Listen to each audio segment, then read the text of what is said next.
It's really nice to be able to talk about this today, because although it feels very new still, actually we started looking at it in autumn of 2018.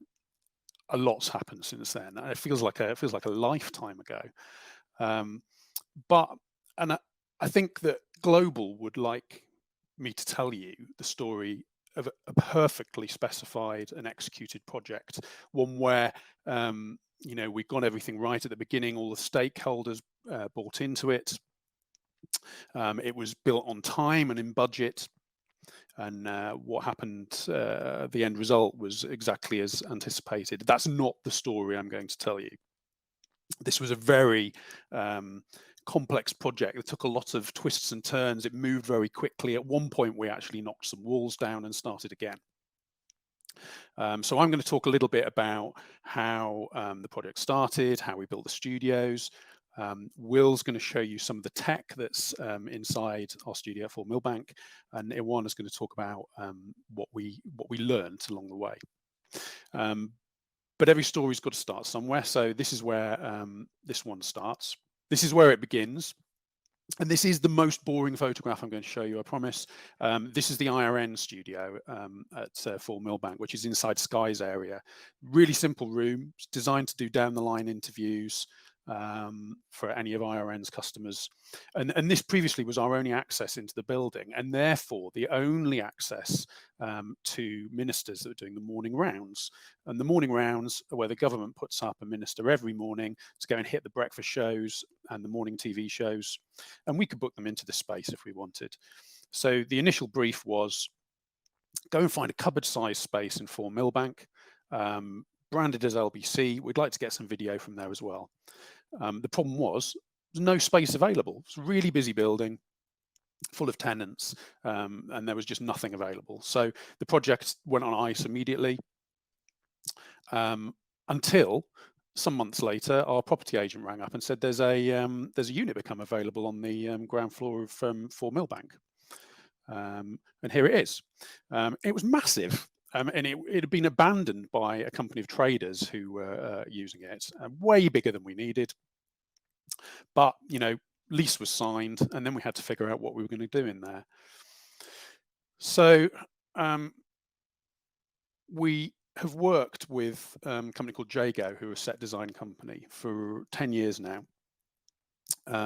And they've worked on a number of the designs of the spaces that we've got in Leicester Square. This is the original version of LBC before we put LED screens in there. They did Radio X, Capital, Heart. So they're the natural choice to work with on 4 Millbank. So the first brief we put out to them was that we wanted to be able to shoot in the round. We wanted to have LED screens so we could have branding flexibility. But the space still needed to work as a radio studio, and it needed to sound good. This is what they came back with, which is kind of interesting, but it was probably a bit much. The second iteration, this is where some very large pieces of LED screen came into play.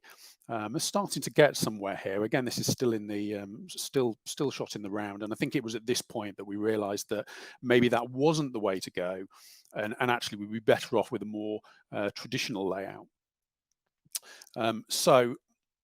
This is the third iteration. This is pretty much the basis of what we built. There's two areas here. There's a traditional sort of panel show area, and then a soft seating area for more intimate one-on-one interviews. Now, this design actually came about around the time of the general election in 2019. And this is where another requirement came into play. This is Martin Stanford presenting LBC's election coverage from our tiny green screen that we've got in Leicester Square.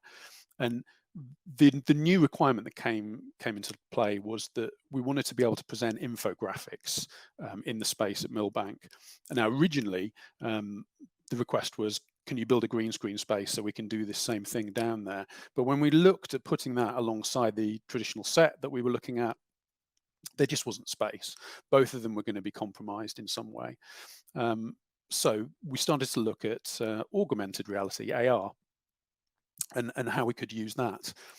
So we put that back to Jago, and they came up with some ideas of AR elements that perhaps we could do in the space down at Millbank, and that we took forward, and you'll see some similar things like that happening when you see content from LBC now.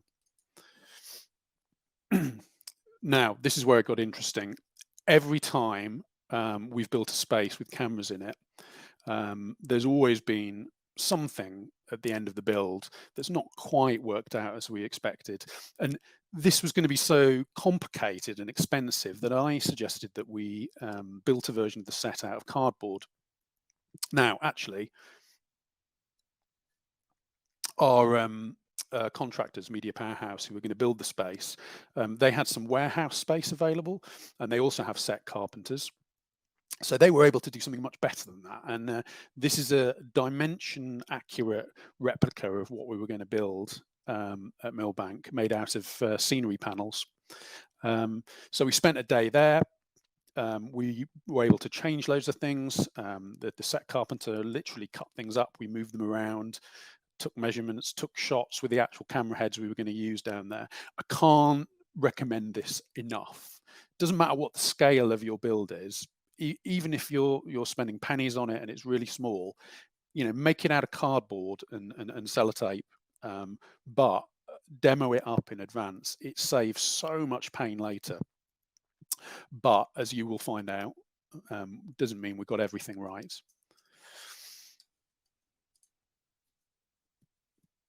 So now we proceed to the build. Everyone loves a time lapse. What's important to say is we decided early on that we weren't going to build a kind of a box inside a box soundproof room in the traditional sense. Two reasons: very, very challenging landlord in this building. Every move you make, piles of paperwork, lots of difficulty. It's also extremely quiet in this unit. There's no noise.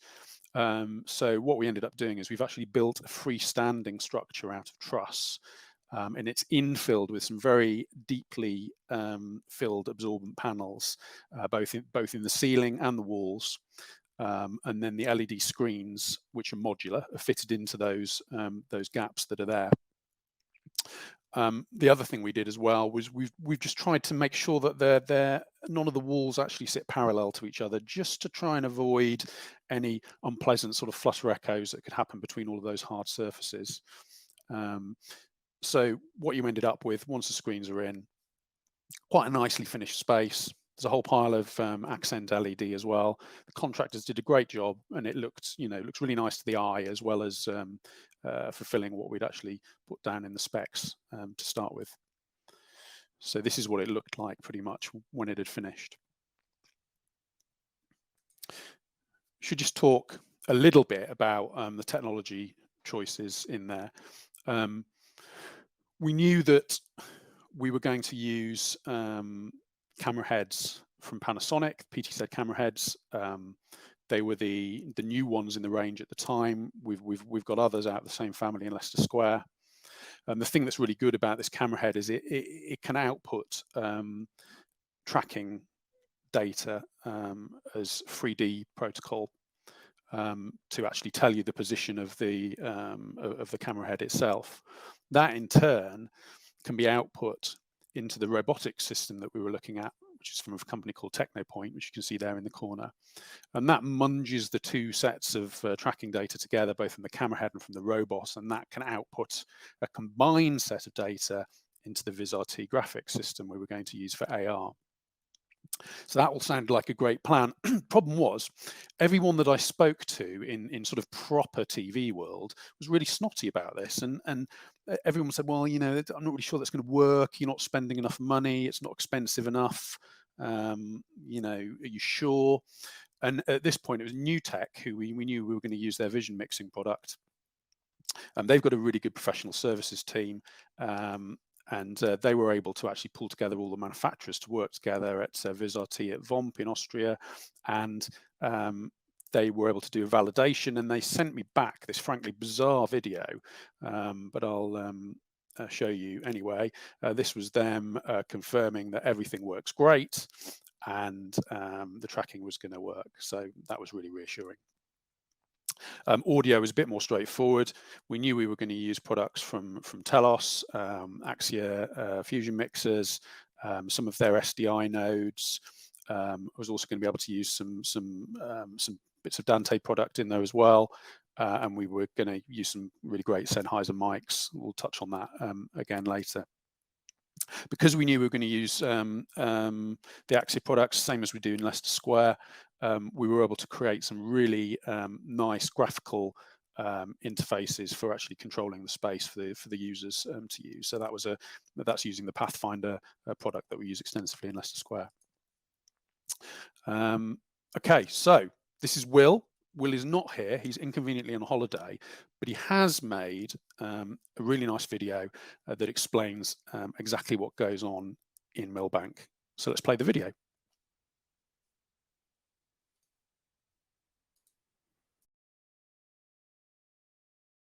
Situated in the heart of Westminster, it's in the perfect location to output LBC's political shows. The studio has two areas: the main desk area, where we do live shows and can fit in a full panel of guests, and a smaller breakout area for more intimate one-on-one interviews. Behind the scenes, we find the control room, with space for a radio producer, a vision mixer and a camera operator, a sound op, and we've even managed to squeeze in space for hair and makeup in the kitchenette. That's not why you're here, let's talk tech. Millbank is kitted out with 7 of these Panasonic pan tilt zoom cameras, which gives us a nice level of flexibility to get a variety of different camera shots. In addition, a couple of the cameras also have a few extra tricks. The main presenter camera is fitted with a Q-Script auto cue system, so presenters can speak directly to camera like I am now. And our main wide shot is on a track and crane system, allowing us to get some really cool looking dynamic sweeping shots of the studio. However, it doesn't stop there. The best part of this is that the camera's position is tracked and fed into VisRT, which is the same system we use for the election coverage. With this tracking information, we can place the camera in a virtual environment and create virtual reality graphics, which move in 3D space to match the camera's position. The result of this is live 3D graphics in the studio, opening us up to a whole load of new possibilities. We can also bring an additional video feed into VisRT using NDI. This is a trick that proved especially helpful during the pandemic when we couldn't have guests in the studio. Instead, we could have them video call in and we could place them in a virtual window within the studio environment. But the presenter can't actually see this virtual window in the studio. Instead, what they're looking at is the LED wall at the end of the studio. Throw into all of this the key elements which we've seen in some form at Leicester Square already, such as the seamless LED video walls driven by Omnivex, the same system we use at Leicester Square, which gives us the ability to add in live video sources, as well as our standard static and animated background graphics. Add into that an LED lighting grid with the RGB accent lighting, which we could later use to create dynamic lighting changes within shows, and also a whole plethora of video routing options and control systems. With all of this, we end up with a whole host of different systems which need to seamlessly come together to create our final product. This is where we bring in the VMC. Whilst the majority of vision mixing back at Leicester Square is done using Blackmagic vision mixers, at Millbank we needed something with a bit more under the hood. This is the VMC1 from NewTek. From here we can take all of our cameras and cut them together, but that's just the tip of the iceberg.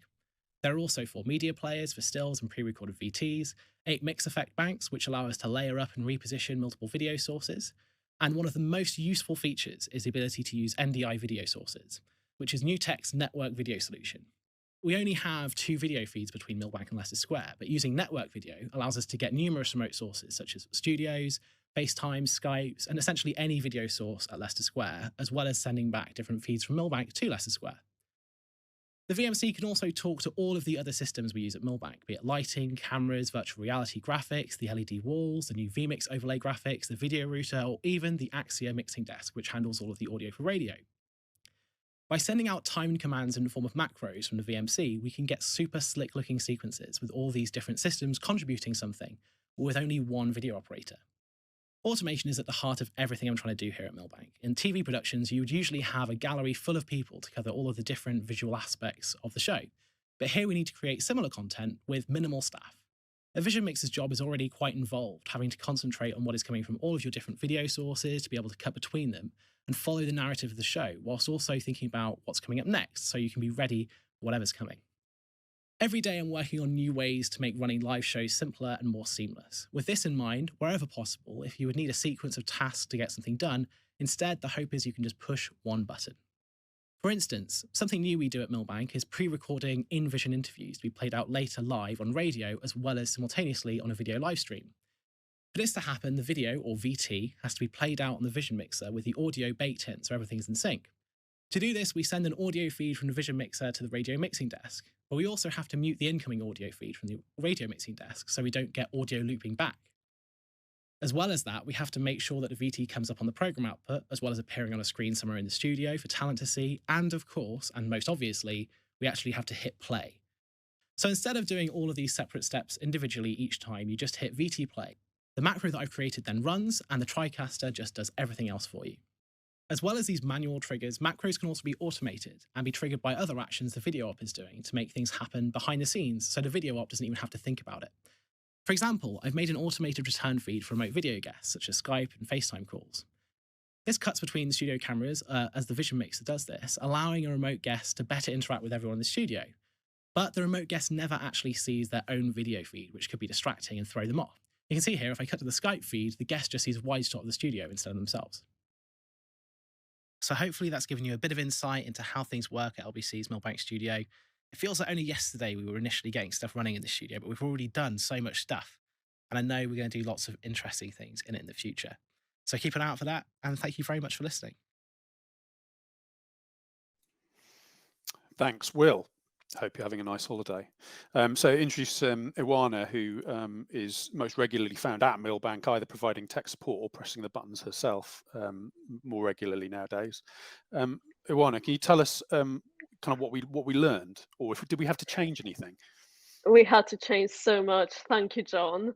So the first thing that happened after we built the studio in its first iteration was COVID. So we had to take literally everything back out, all the microphones, all the seats on the big desk, and we've only left one seat for the presenter and one microphone for the presenter because of social distancing and everything. So things started becoming apparent that we needed to change or adjust when we started doing the shows. Now, the first thing that we had to solve is communication. So this picture here is what the presenter sees at Millbank. Normally in the Leicester Square studio, they're used to seeing the gallery, their producers, their tech ops. Here they see a wall, some trestle, a robot camera, and the auto cue. So the first thing we had to solve is put a load of screens around the studio and some cameras in front of the producers, like in their faces, to be able to solve the problem of being able to see each other. We've also set presets for all the presenters who use the studio to have their preferred views of things, and we've had to do some really clever stuff with the talkback. So the production team at Millbank can talk to the production team at Leicester Square, who can both talk to the presenter in the studio. So due to the unique nature of the studio, because the live shows from here are live TV shows on Global Player, they are also live radio shows on the radio, and our transmission lines come from Leicester Square. So it's a bit more complex with two different production teams. The biggest thing we had to do is make sure everyone's comfortable and see each other and can communicate to each other. So we've managed to pull in some CCTV feeds and get everyone in visual contact at all times. But the biggest problem we've had hasn't become apparent until we started using the actual studio, and it was the moire patterns coming from the LED screens and camera combination. I think you've got a slide for this, John. I do have a slide. Pause for laughter, hopefully. Pause for laughter and the pizza slice, song that you got stuck in my head when you posted this. So moire patterns, basically, they are basically it comes from grids. So this is what they look like. There's various patterns on camera, and it's because the LED screens themselves are a matrix of dots, and so is the sensor in our PTZ cameras. So these are two grids that can really easily become misaligned, and when that happens, we get all sorts of like different line patterns that you can see on the screen, which is not ideal. The solution to this was brutal. Yeah, it was. We actually ended up ripping the place apart, didn't we? And there's some photos here showing after we'd finished it, we actually really did pull the place apart, rip the floor up, and move the desk around. And actually, just moving it that half a meter made all the difference, didn't it? Absolutely. So as the video operator, you've got a really narrow window where you could get the presenter or the guest in focus and the screens looking right. So moving that desk half a meter forward just gave us enough parallax to do that. Yeah. So what a I think the only thing you didn't have in the warehouse was the LED screens. That's true. I really, really wish that when we did that demo, we actually had the LED product to test. That would have saved a lot of pain. Now, I see some laughter reaction to this. I want to talk about microphones, but I should probably explain the inflatable people. So because this was in COVID times, John had to, normally we get some interns sitting in whilst we set up camera shots and things. But in this case, because we had social distancing to deal with, John had to order some inflatable people and some actual hoodies to literally weigh them down. That has absolutely ruined my Amazon search history forever, I think.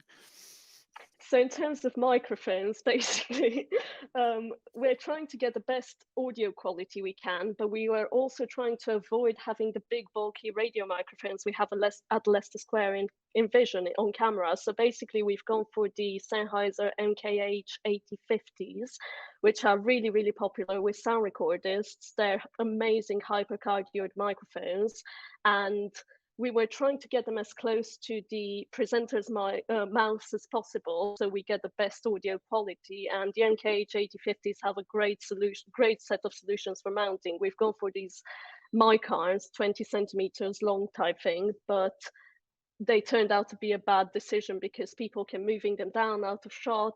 The sound wasn't quite right, so we've just gone for the radical choice of completely taking the mic arms away, which John wasn't a fan of, were you?